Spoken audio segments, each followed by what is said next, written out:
Hey guys, welcome back to TechMan. Today, let me show you how to embed video on X or Twitter in 2026. In today's video, I'll show you how to embed a video on X, formerly known as Twitter. And yeah, it's one of those features that feels like it should be a simple button, but instead takes a little detour through why is this like this. So here's how it actually works when you try it yourself. Let's open the X app, find a video you want, tap the share icon and copy the link. Pretty straightforward so far, but here's where it gets a bit sneaky.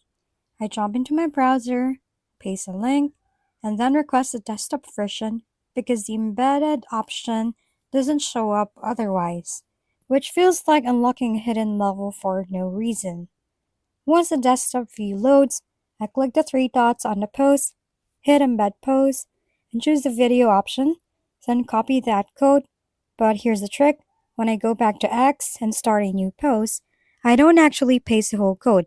I strip it down and keep just the link, add a quick caption like I'm pretending I discovered the video myself, hit post, and just like that, the video appears embedded cleanly in my tweet. No wizardry required. Just a few extra steps that make you question your life choices for a second. If we've been helpful, kindly give us a thumbs up and don't forget to hit the subscribe and bell button for more contents. For any questions and suggestions, comment down below.